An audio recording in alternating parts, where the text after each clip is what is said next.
did you set out to break Funke's record, the one she set with A Tribe Called Judah, or you just wanted to make a good film?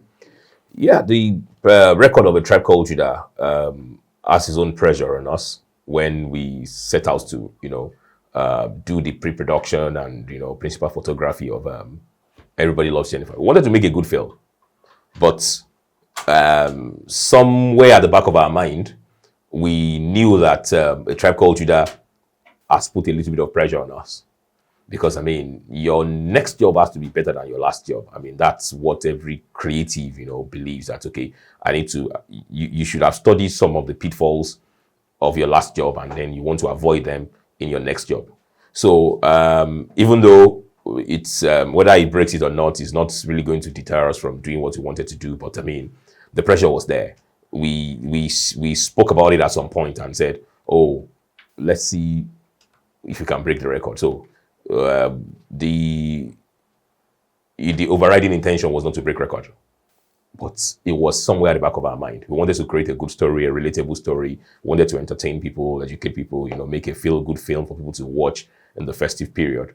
So, but I wouldn't deny the fact that once in a while we remember the record of A Tribe Called Judah while we were filming Everybody Loves Jenifa.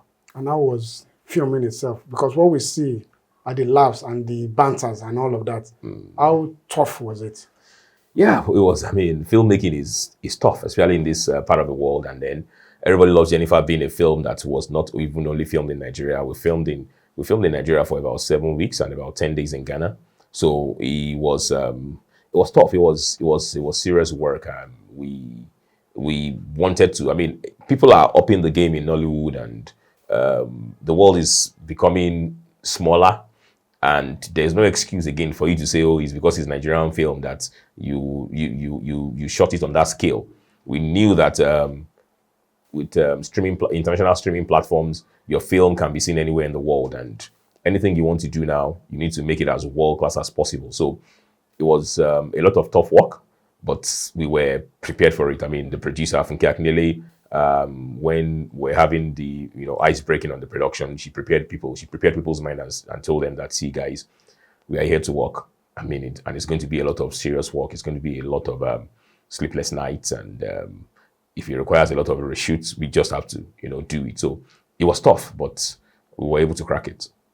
Okay, now this is not the first time you've been working with Funke. Yeah, absolutely. So what is different now and the other times that you've worked with her? Yeah, the thing about her is that she always wants to up her game. She's her energy is on another level, and a lot of people find it very difficult to work with her because she's a restless creative. She has so much energy in her, and she wants people that work with her to match up with her energy. So if you are not an energetic person yourself, if you are not somebody who could develop strategies to create enthusiasm for yourself even when you are down, you may not be able to work with her because there's no excuse. She's like a military commander who says, oh, we are going to the mountain today and film this scene, and it doesn't matter whether you have a headache or you have cramps or anything. She doesn't listen to excuses when she's about to get a goal. So every new time, you just see that our energy, our enthusiasm is more. And there's a way it helps any serious person who works with her too, because it improves you.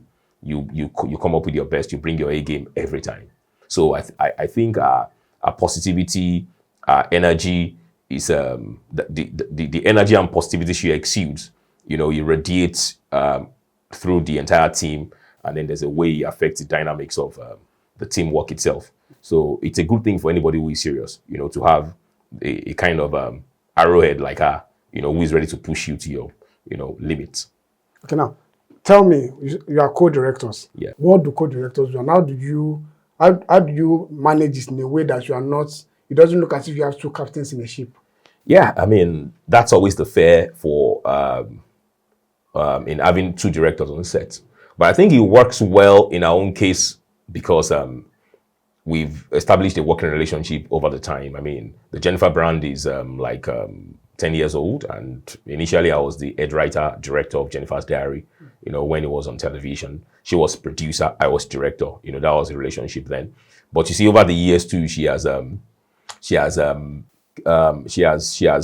trained herself, she has familiarized herself with the technical and the creative aspect of filmmaking itself. So she has become a director over the years herself. And because she's an auteur director who she owns the story, the idea is in her head. But because she's also playing the lead character, so it is not going to be easy for her to sit down at the monitor, to monitor the blockings, to monitor the technical aspects, the lighting, the camera, while she's also playing the lead role. So she needs a second eye, to be able to monitor all that while she's working. And that's the understanding we had even before we embarked on the project. So we always had our, pre-shoot meeting where when we map out the things we want to do even before we go on set. So even if we have to disagree on anything, we'd have disagreed on those things and agreed behind the scene before we come on set. So it's always only very difficult when the two directors are, when they are hired by an executive producer or by a producer to come and work. So there could be clashes in creative choices. But it is easier when the co-director is also the executive producer. The vision is already in the head of the person. So you are just like you are like somebody to help guide the vision.